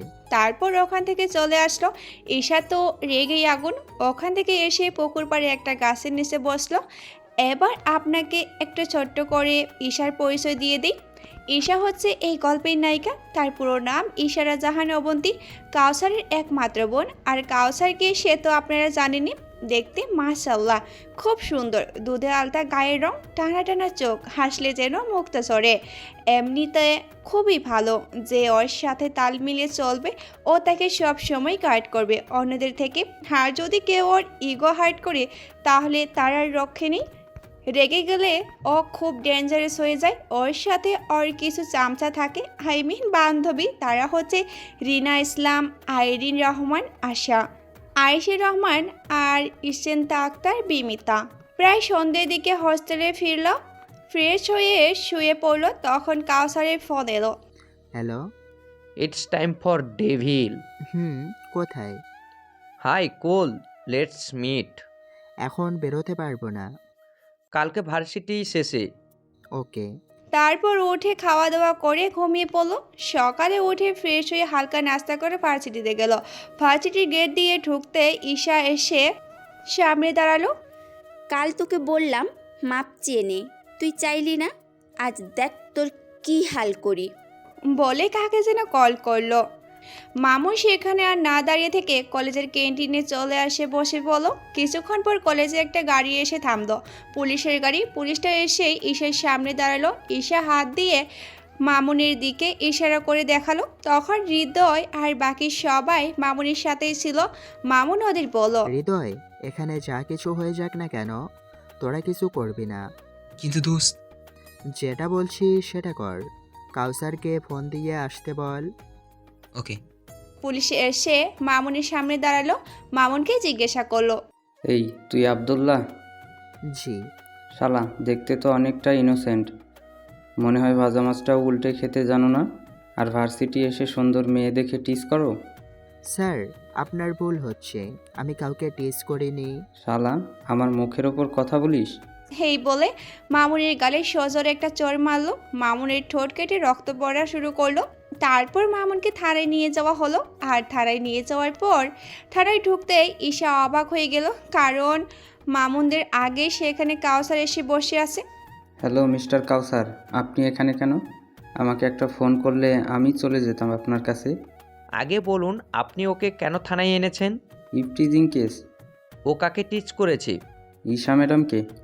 O really? Do you have any proof? আপনার বোন আমার কাছে এসে কমপ্লেন করেছে, তাই আমাকে এর বিরুদ্ধে অ্যাকশন নিতে হয়েছে। উকিল সাহেব? জি স্যার। ওর জামিনের কাগজটা এসআই সাহেবকে দিন। তারপর মামুনের জামিন করিয়ে নিয়ে এলো। আর ওইদিকে ঈশা তো আরো রেগে আগুন হয়ে যাচ্ছে। কি রে দোস্ত, কি হলো? কিছু তো বুঝতে পারতাছি না। ওই ফকিরনিটার জামিন করানোর জন্য তোর ভাই নিজে এসেছে? স্ট্রেঞ্জ। আমিও কিছুই বুঝতে পারছি না, তবে হ্যাঁ, ওই ছোট লোকের বাচ্চাকে সাইজ না করা অবধি আমি শান্তি নেই। এইদিকে এই নাও রবিন চৌধুরীর অ্যাড্রেস। যেগুলো বলেছিলাম সেগুলো। রবিনের বাসায় চারদিকে টেররিস্টের একটা গ্যাং ওকে গার্ড করার জন্য রয়েছে, যাদের ও স্পেশালভাবে অ্যাপয়েন্ট করেছে। আর তাছাড়া ও বাইরে বের হলে ওর গায়ে বুলেট প্রুফ জ্যাকেট ও বুলেট প্রুফ কার ইউজ করে। আর সব সময় ওর সাথে গার্ড থাকে, তবে একটা সময় বাদে। কখন? সপ্তাহে একদিন ও ওর প্রাইভেট গেস্ট হাউসে থাকে, তখন ওর সাথে কোনো গার্ডস থাকে না। আর সেটা আজকেই। তবে তুমি ওকে মারার জন্য বেশি সময় পাবে না, কারণ ও বেশি সময় গেস্ট হাউসে থাকে না।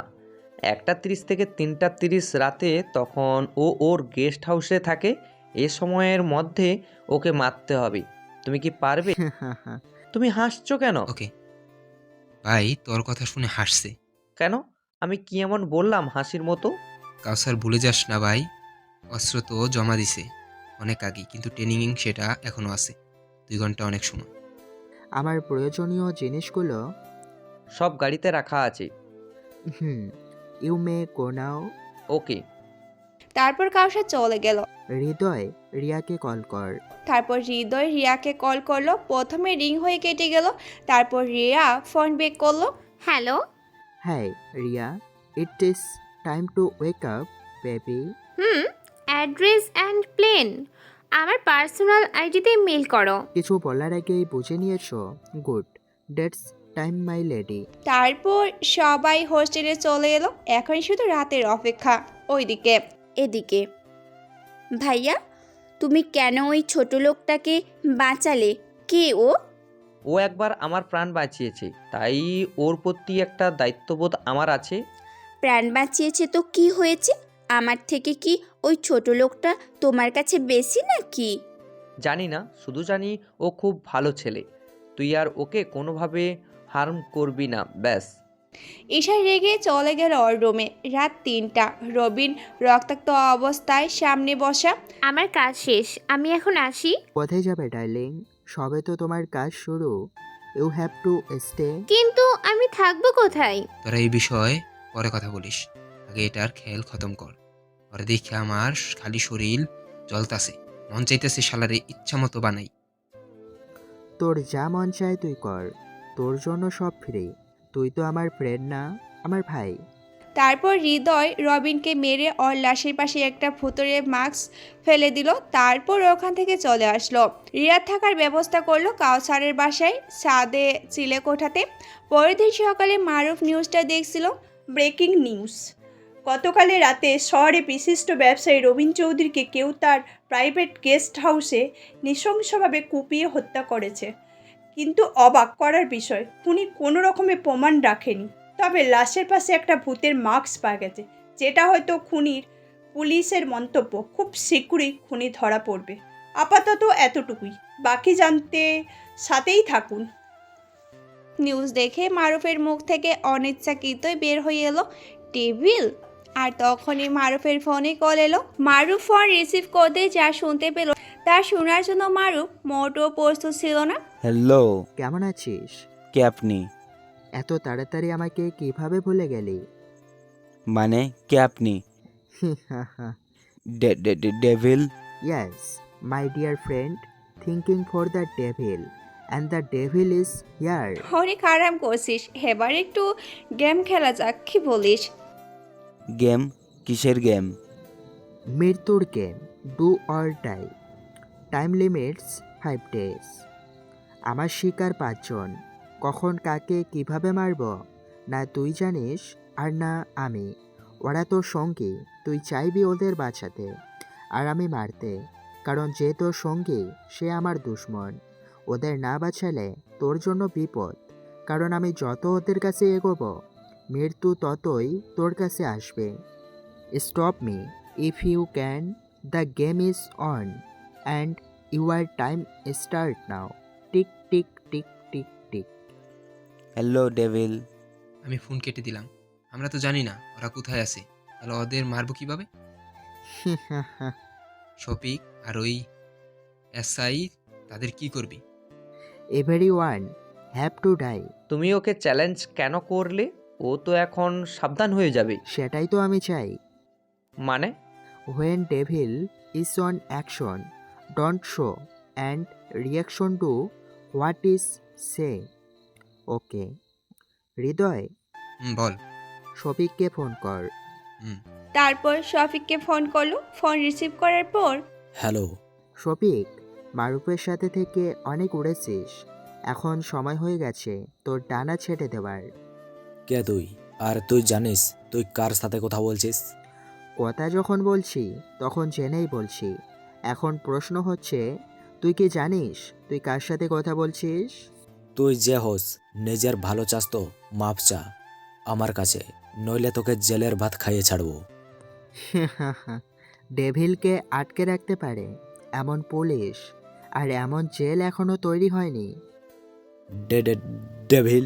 ভয় পাস না, আমি তোকে কিছুই করব না, প্রমিস। কিন্তু আমার একটা কাজ করে দিতে হবে। কি করতে হবে বলেন, আমি সব কিছু করতে রাজি আছি।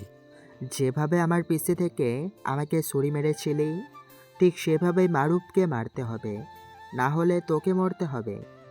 চয়েস ইজ ওয়ার্স। ভাই, আমি আপনার কাজ করতে রাজি আছি, আমাকে মারবেন না প্লিজ। এসআই রানা, আমার চাই ওকে। পৌঁছে যাবে। সময় আর জায়গা তোকে মেল করে দেওয়া হবে, তবে কোনো রকম পলিটিক্যাল বুদ্ধি খাটাইলে নিজের জানটা আর ধরে রাখতে পারবি না। আপনি নিশ্চিন্তে থাকুন ভাই, এরকম কিছুই হবে না। তারপর মারুফ ফোন কেটে দিল। পরের দিন, অনেকদিন কলেজে যাওয়া হয় না, তাই আজ কলেজে গেল। কলেজের গেট দিয়ে ঢুকতে কয়েকটা ছেলে এসে মামুনের রাস্তা আটকায়। ছেলেগুলোকে আগে কখনো দেখেনি মামুন। তখন ছেলেগুলোর পিছন থেকে ঈশা বের হয়ে এলো। তোকে কতবার বললাম সরি বলে নে, তুই শুনলি না? এবার দেখ তোর কি হাল করি। এই মার তোকে, যতক্ষণ না আমাকে সরি বলবি ততক্ষণ ওকে মারবি। তারপর ছেলেগুলো মামুনকে মারতে শুরু করলো। যে যেভাবেই পাচ্ছে মামুনকে পেটাচ্ছে, আর মামুন চুপচাপ মার খেয়ে যাচ্ছে। এক পর্যায়ে মামুনের নাক মুখ দিয়ে রক্ত বেরোতে লাগলো। মামুন প্রায় আধমরা অবস্থা। তখন কেউ একজন এসে ওই ছেলেগুলোকে ধাক্কা দিয়ে সরিয়ে দিল আর মামুনকে মাটি থেকে টেনে তুললো, একটা বেঞ্চে বসালো। মামুন কিছু দেখতেই পাচ্ছিল না, কারণ মামুনের মাথা ফেটে রক্ত ঝরছিল। আবছা চোখে দেখতে পেল আইরিন। আরে, এ তো ঈশার বন্ধু, ও আমাকে কেন বাঁচাতে এলো? মনে মনে কথাটা বলল। তখন আইরিন ঈশাকে বলল, তুই কি মানুষ কেউ কারোর সাথে এমন করতে পারে? দেখ সেটাকে কেমন অমানুষের মতো পিটিয়েছে। এরা তুই দাঁড়িয়ে দাঁড়িয়ে মজা নিচ্ছিস? ও তো ভুল কিছু করেনি, ও তো ঠিকই বলেছে, আমরা তো সেম ক্লাসে পড়ি। তো ওকে আমরা র্যাগিং কেন করব? মানছি ও তোর ইগো হার্ট করেছে, তার জন্য তুই ছেলেটাকে থানায় অবধি নিয়ে গেছিস। আচ্ছা তুই বল, ওর জায়গায় যদি তুই হতি আর কেউ তোকে বিনা কারণে মিথ্যে অপবাদ দিয়ে পুলিশে দিত, তুই কি করতে? খুন করে ফেলতাম তাকে। তুই তাকে খুন করে ফেলতি, কিন্তু ও কি তোকে কিছু করেছে? করা তো দূরে থাক, ও তোকে কিছু বলেও নি, তুই এমনটা কেন করলি? মামুন আর বসে না থাকতে পেরে সেখান থেকে চলে আসতে নিল, কিন্তু প্রচণ্ড বেটার কারণে দাঁড়াতেই পারল না, পড়ে গেল মাটিতে। তখন আইরিন দৌড়ে এসে মামুনকে ধরলো আর বলল, একা হাঁটতে পারছে না তো, হাঁটতে যান। কেন, আমাকে ডাকলেই তো পারতেন। না, আমি একাই পারবো। বললেই হলো একা পারবো দাঁড়াতেই, তো পারছেন না, হাঁটবেন কি? চলুন আমি আপনাকে ডাক্তারের কাছে নিয়ে যাই। তখন মামুন হৃদয়কে ইশারা করলো এখানে আসতে। হৃদয় ওখানেই ছিল, কিন্তু মামুন ওদের আগেই বারণ করেছিল কলেজে মামুনের সাথে যাই কিছু হোক না কেন ওরা যেন তার সামনে না আসে। দিন আমি ওনাকে ডাক্তারের কাছে নিয়ে যাই। আপনি কে? আমি নিউ অ্যাডমিশন, সেম বেস। ও, হুম। আপনাকে ধন্যবাদ, তবে আপনাকে কষ্ট করতে হবে না, আমি নিয়ে যাচ্ছি ওনাকে। আরে আপনি একা পারবেন না, তার থেকে বরং আমি নিয়ে যাই। আর উনি তো আপনার সাথে যেতে চাইছে না। কেন যেতে চাইবে না? সমস্যা কোথায়? BCZ, I am not comfortable with girls, so please leave me alone.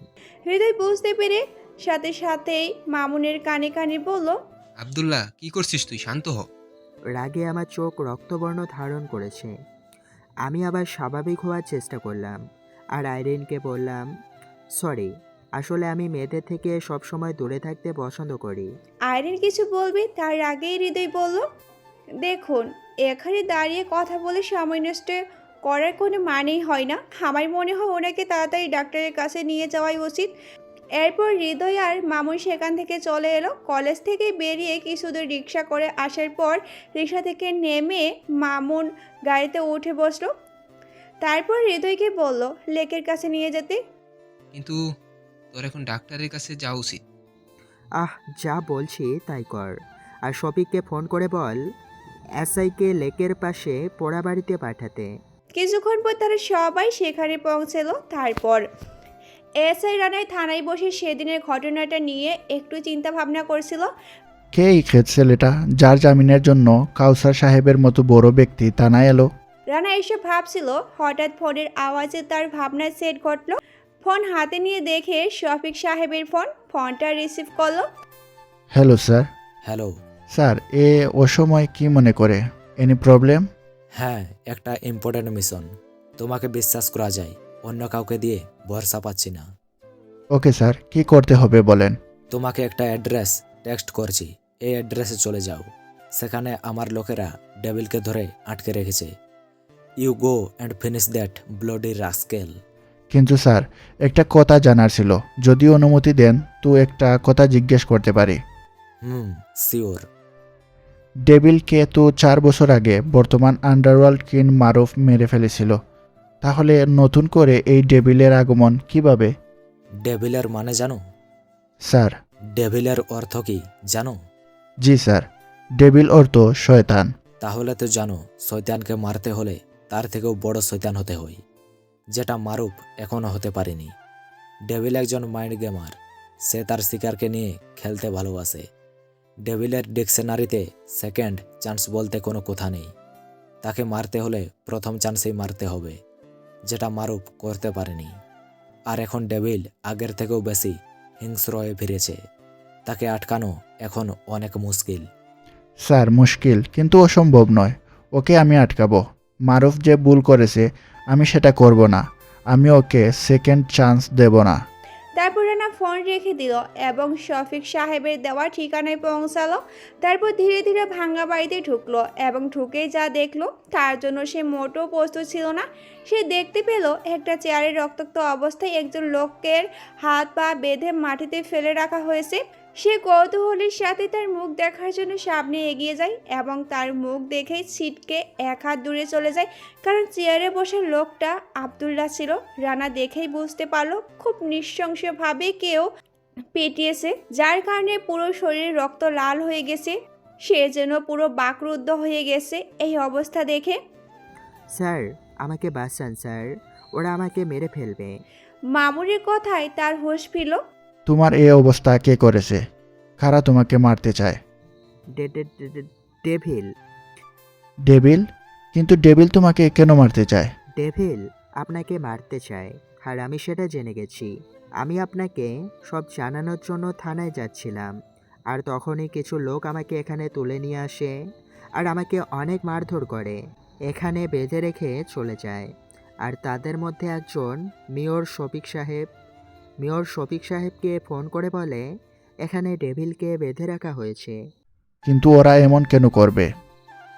ওরা জানতো শফিক সাহেব ডেভিলকে শেষ করার জন্য লোক পাঠাবে, আর তারা আমাকে ডেভিল ভেবে মেরে ফেলবে, আর সবাই ভাববে ডেভিল মারা গেছে। আর অন্যদিকে ডেভিল তার কাজ শেষ করে অনেক দূরে পালিয়ে যাবে। কিন্তু ডেভিল আমাকে কেন মারতে চাইবে? কারণ ও জেনে গেছে যে ডেভিলকে শফিক ও মারুফ মারতে চেয়েছিল, কিন্তু এসবের মাস্টারমাইন্ড ছিলেন আপনি। আপনি হতে চেয়েছিলেন ডেভিল। তুই এসব কিভাবে জানিস? কে তুই? স্যার, আমি একজন সাধারণ মানুষ। এসব মারামারি থেকে সর্বদা দূরে থাকি।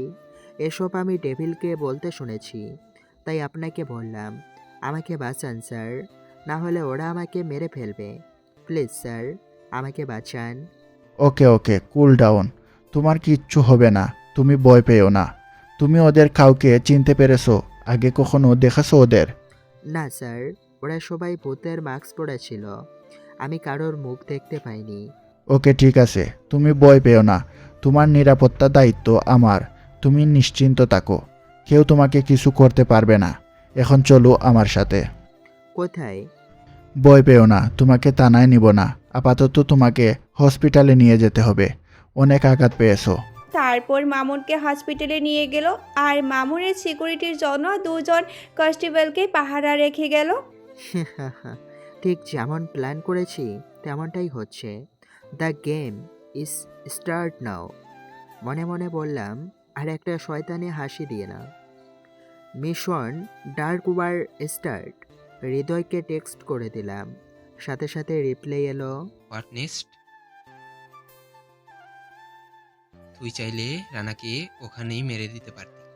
হ্যাঁ, সেটা পারতাম, কিন্তু ওকে এখনই মেরে দিলে খেলার মজাটাই আসতো না। এখন আমি ওদের সাথে মাইন্ড গেম খেলবো। এইদিকে আশার বলা কথাগুলো ঈশার মনে অনেক আঘাত হানে। সে ভাবে আশা তো ঠিকই বলেছে, এমনটা না করলেও পারত। হয়তো সত্যি আমার কোনো ক্ষতি করেনি, শুধুমাত্র নিজের রাগের জন্য ছেলেটাকে এভাবে মার খাওয়ানো উচিত হয়নি। যাক, কালকে ওকে গিয়ে সরি বলে দেব। এমন সময় কাউচারের ফোনে কল আসে। কাউচার ওয়াশরুমে থাকায় ফোনটা ঈশায় রিসিভ করে এবং সে জানতে পারে আমি হসপিটালে আছি এবং আমার কন্ডিশন অনেক খারাপ। সে আর দেরি না করে আশাকে ফোন করে এবং সব খুলে বলে। মামুন শুয়ে রেস্ট নিচ্ছিল, অবশ্য রেস্ট নিচ্ছিল বলে ভুল হবে। মামুন নেক্সট স্টেপ কী হবে তাই ভাবছিল। এমন সময় মেয়েলি কণ্ঠে একজন বলল, আসতে পারি? মামুন চোখ খুলে তাকাতেই পুরো অবাক। মামুন এখানে এদের অ্যাকসেপ্টই করেনি। মামুন রীতিমতো শকড হয়ে গেল। মামুন পুরোই থ হয়ে গেছে। মামুনকে কোনো কথা বলতে না দেখে এবার আশায় জিজ্ঞাসা করলো, কি হলো ভাইয়া, আমরা কি ভিতরে আসবো? জি আসুন। এখন কেমন আছো ভাইয়া? এত রেসপেক্ট না দিলেও চলবে, আমাকে নাম ধরে ডাকতে পারেন। আর হ্যাঁ, এখন সুস্থ আছি। আপনার ফ্রেন্ড চাইলে আবার মার খাওয়াতেই পারবে এখন। আই এম সরি, আমি আসলে পাওয়ারের নেশায় ছিলাম। আমাকে যখন তুমি সবার সামনে মাপ চাইবে না বললে, তখন আমার অনেক খারাপ লেগেছিল। তাই এমন ভুল করে ফেলেছি, আর কখনো এমন হবে না, প্রমিস। প্লিজ আমাকে মাপ করে দাও। আমিও তোমাকে প্রথমে ভুল ভেবেছিলাম, আমাকেও মাফ করে দাও প্লিজ। আরে আপনারা মাপ চাইছেন কেন? ভুল তো আমার হয়েছে। আমি একটা খ্যাত হয়ে এই সভ্য সমাজের একজন হতে চেয়েছি, এটা আমার অপরাধ। আমি এই মডার্ন ঢাকা ছেলে মেয়েদের মতো মডার্ন নই, এটা আমার অপরাধ। আমি আপনাদের মতো হতে পারি না, চলতে পারি না, এটা আমার অপরাধ। আর এর জন্য আমি অত্যন্ত দুঃখিত। পারলে আমাকে ক্ষমা করবেন। শালা, মাপ তো চাইলে আগে চাইলে কি হতো? আসলেই তুই একটা খ্যাত, তোর মাথায় ঘিলু নাই। হ্যাঁ হ্যাঁ, এখন অপরাধ যখন করেছিস শাস্তিও পেতে হবে। আর আমার পক্ষ থেকে তোর শাস্তি হলো লাইফ টাইম আমার ভাই হয়ে থাকবি, আর কখনো নিজেকে একা ভাববি না। যা কিছু হয়ে যাক, জানবি তোর বোন তোর পাশে আছে। Is that clear? এই হারামজাদা, তোরে আমি কিছু জিজ্ঞেস করছি, কথা কানে যায় না? হ্যাঁ হ্যাঁ, মাইয়া মানুষ অনেক ডেঞ্জারাস জিনিস। যতক্ষণ এদের মন মতো চলবা এরা ঠান্ডা, উল্টাপাল্টা করলে মাথায় পড়বো ডান্ডা। ইতিহাস সাক্ষী, যত বড় গুণটাই হোক মেয়েদের সামনে ভিজা বিড়াল। কি রে ঈশা, তুই শান্তি দিবি না? সেটা তো দিবই। আমার শাস্তি একটু অন্য রকম। সেটা কীরকম? পরে বুঝতে পারবি, এখন থাক, ওকে একটু রেস্ট নিতে দে। তারপর ওরা বিভিন্ন রকমের উপদেশ দিয়ে চলে গেল। একজন রোগীকে একজন সুস্থ মানুষ যে উপদেশ দেয় সেই রকম আর কি। আসলেই মেয়েদের মন বোঝা বড়ই কঠিন, বললে ভুল হবে, একেবারেই অসম্ভব। আজ সকালেও যে আমাকে মারার জন্য ব্যাকুল ছিল, সে এখন আমার কাছে মাপ চাইছে। বড়ই আজব মেয়ে মানুষ। রে এত কি ভাবছিস? না কিছু না, কি বলবি বল। সেই কখন থেকে ডাকছি, তুই এমন মনমরা হয়ে আছিস কেন? একটু আগেও তো বেশ হাসি খুশি দেখলাম, হঠাৎ কি হলো তো? তোর কাছে লুকানোর কিছুই নেই, আর থাকলেও আমি লুকোতে চাই না, কারণ তুই আমার বেস্ট ফ্রেন্ড, আর তুই একমাত্র যাকে আমি চোখ বন্ধ করে বিশ্বাস করতে পারি এবং করি। আজ তানজিলার কথা খুব মনে পড়ছে রে, আর ঈশার মাঝে আমি আজ তানজিলার সেই ভাবটা দেখেছি। একই রাগ, একই রকমভাবে ওর কথা বলা। একটা সময় এর জন্য আমার মনে হচ্ছিল যেন তানজিলা আমার পাশে বসে আছে। তাহলে দোস্ত, তুমি আবার কেস খাইছো? মানে খুব সোজা, তুই ঈশাকে ভালোবেসে ফেলেছিস। না, এটা কখনোই সম্ভব না। আমি শুধু তানজিলাকে ভালোবেসেছি আর এখনও বাসি, তাই আমার লাইফে অন্য কারোর স্থান নেই। তুই না একটু আগেই বললি তুই ঈশার মাঝে তানজিলাকে দেখতে পেরেছিস? তাতে কি? আমরা তোমাদের প্রিয়জনদের প্রতিচ্ছবি অন্যের মাঝে তখন দেখতে পাই যখন আমরা ওই মানুষটাকে ভালোবেসে ফেলি। না, এটা তোর ভুল ধারণা। সে তুই মানিস আর না মানিস, এটাই সত্যি। You are in deep love with Ishara. যাক, বাদ দে এখন এইসব কথা। তোকে যেটা বলতে এসেছিলাম, ডাক্তার বলল তুই এখন একটু সুস্থ, তোকে বাড়ি নিয়ে যেতে পারি এখন। তাই কর। পরদিন শরীরটা আগে থেকে একটু সুস্থ, তাই ভাবলো কলেজে যাওয়া যাক।